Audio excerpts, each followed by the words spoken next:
तो एतजाज साहब, इससे तो पूरा जुडिशरी का एक जो इदारा है, मुअज़्ज़ज़ और मोहतरम इदारा, जिसकी जानिब पाकिस्तानी अवाम बहुत उम्मीद से देखती है और बड़े बड़े क्रेडिबल जजेस मौजूद हैं और क्या क्या कमाल रेपुटेशन रखते हैं, तो जाहिर है कि वो फिर एक दो इस तरह की चीज़ें हों, जिस तरह आपने दुरुस्त फरमाया कि उनके साइंटिफिकली खेलने की वजह से फिर तमाम लोगों पर नाम आता है। और this is precisely what honourable Chief Justice of Islamabad High Court Athar Minallah साहब स्टेटेड कि ये अब हमारी पूरी जुडिशरी की इंटेग्रिटी पे बात आ गई है।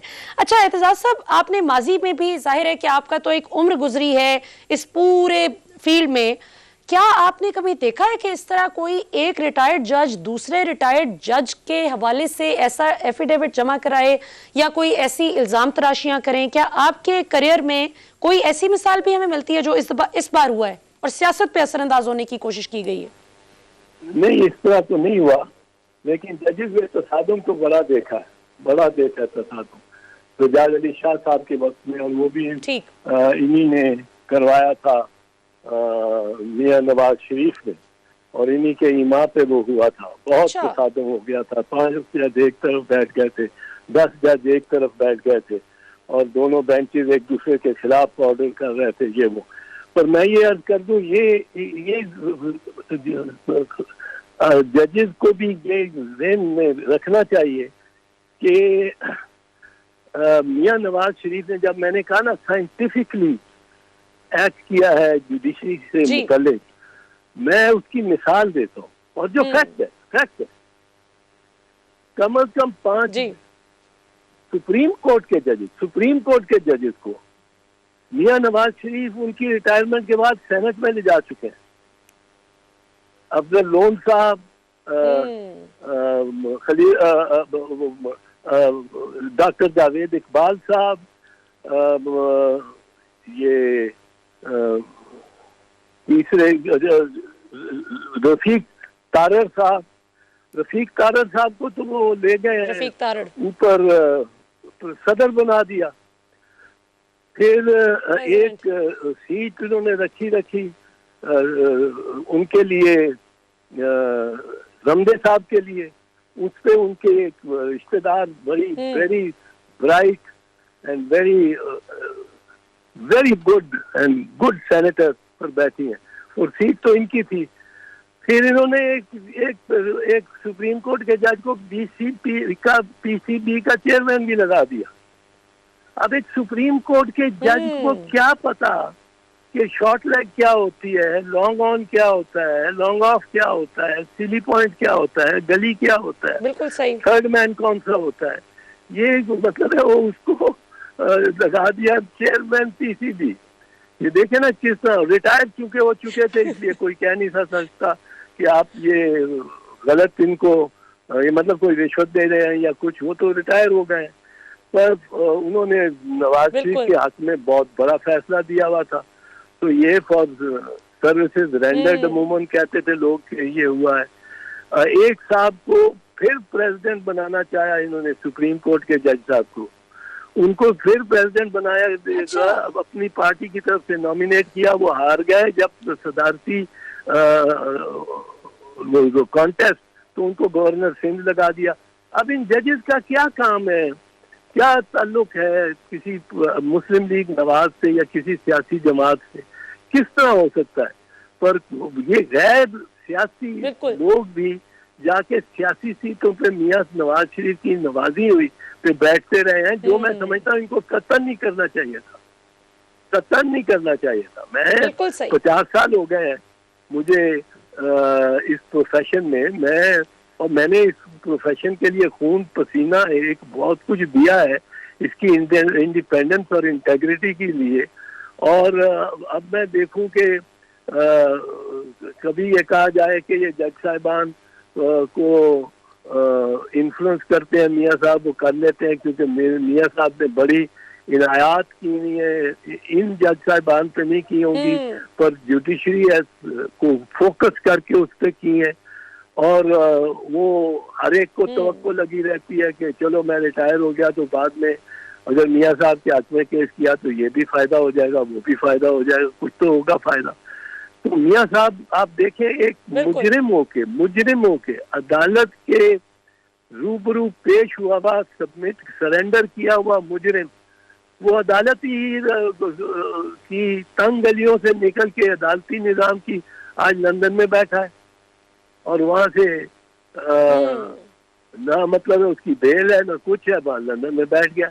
अब लंदन में उसने ये फैब्रिकेट किया अगर ये लेटर, तो ये उनको फायदा उसको दे सकता है मियां साहब को। उधर भी लंदन में अगर उनकी असाइलम की कोई मसला हो तो, और इधर आमिर फारूक साहब पे दबाव पड़ने के तौर पे के डालने के लिए, क्योंकि साकिब निसार तो अब रिटायर हो चुके हैं, उनको कोई खास तंग करने की इनको जरूरत नहीं थी, पर जरूरत इसलिए बनी कि वो को बता सकता था कि एक वक्त ऐसा था, एक दिन ऐसा था जब साकिब निसार भी थे गिलगित बल्तिस्तान में और मैं भी था। अब अगर ये दोनों एक दिन में दिखा सके तो उसके बाद दास्तान को चाहे किसी तरफ ले जाए, उधर से कश्मीर की तरफ ले जाए या उधर से इस्लामाबाद की तरफ ले जाए या पेशावर या अहमदाबाद की तरफ ले जाए, उसने बस ये देखा कि दोनों एक वक्त में गिलगित बल्तिस्तान और गालबन हो सकता है एक रेस्ट हाउस में हो या साकिब रेस्ट हाउस में हो और ये उनको मिलने गए हो सलाम करने एज ए सीनियर उनको, तो ये इसमें बहुत सारी चीजें शामिल हैं। और इसमें ये भी मरियम के केस को भी ना भूलें कि उसको जो कोशिश की इन्होंने करनी है कि आखिर में और ज्यादा देर में नहीं उसको बरी करवा ले। तो ये सारा एक स्ट्रक्चर और पीछे इनकी हिस्ट्री जजेस पे और फिर इनने जिस तरह वारदात राना शमीम के जरिए की है, वो ये सारी तवक्को है कि फैब्रिकेट एविडेंस करके और अपने दूसरे पुराने तजर्बात के जरिए और तलिस्मात के जरिए ये जजेस से अपने हक में फैसला ले लें और उसको बरी करा दें। बिल्कुल सही। अच्छा एतजाज साहब, आपने बिल्कुल दुरुस्त फरमाया कि ये वाकई कहानी को किसी भी तरफ ले जाएं, लेकिन ये बड़ी अननेचुरल सी बात लगती है कि बिल फर्ज एक लम्हे के लिए अस्यूम कर भी लिया जाए कि जी वाकई ये बात हुई होगी और ऐसे ही उन्होंने किसी को फोन पर हिदायत जारी की होंगी।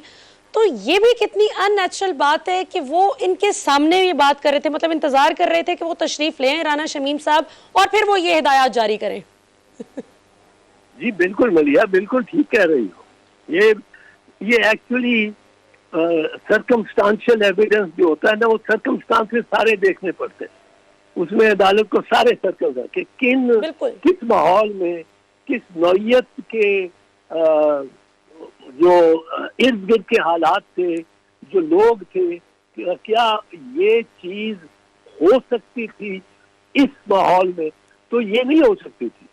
मैं कहता हूँ साकिब निसार की ख्वाहिश भी हो कि वो ये करवा ले, बेल आगे करवा ले किसी की, रुकवा ले, तो वो कुछ टेलीफोनों पे बात गिलगित बल्तिस्तान में बैठ के और टेलीफोन पे बात करके अपने रजिस्ट्रार को कह रहे हैं कि वो इस्लामाबाद हाईकोर्ट का जज है, डिफरेंट हाईकोर्ट है, डिफरेंट चीफ जस्टिस है, वो इनके मातहत नहीं है, उसको जाके मेरा ये पैगाम दे दो, और पैगाम बड़ा भयानक हो।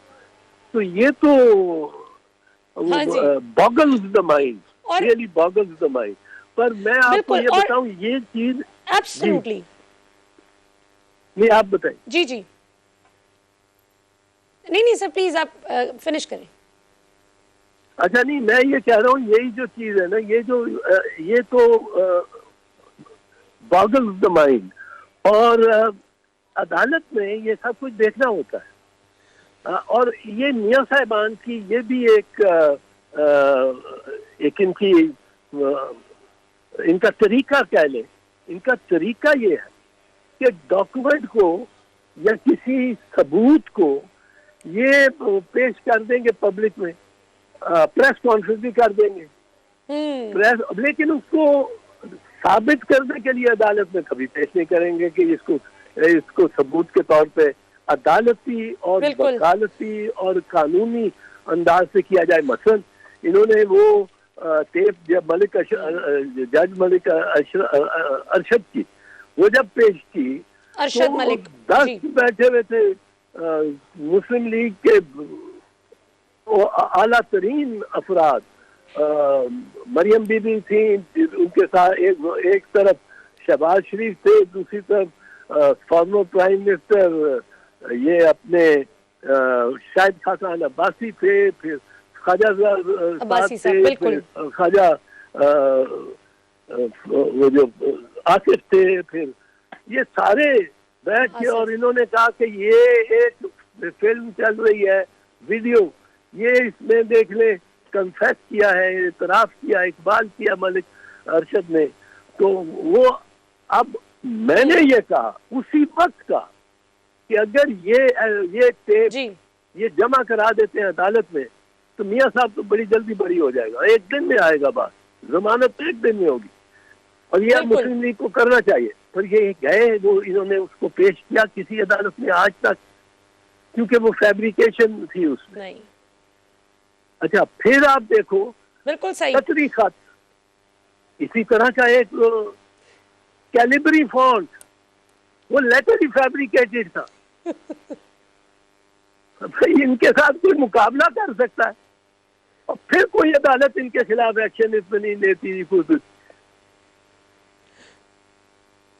बिल्कुल बिल्कुल, जाली कतरी खत, जाली कैलिब्री फॉन्ट, जाली ट्रस्ट डीड, और अभी राना शमीम साहब का भी जो एफिडेविट आया है, अब देखते हैं कि कवाकिब तो कुछ और ही नजर आ रहे हैं। राना शमीम साहब ने, मुझे लगता है कि अगर अदालत में वाकई जिस तरह एतजाज साहब ने कहा फेयर एंड स्क्वायर तरीके से इसकी जांच पड़ताल और परख हो गई, तो मुझे लगता है कि जनूब पंजाबी चाकीदे के एक और ओन गोल हो जाना है।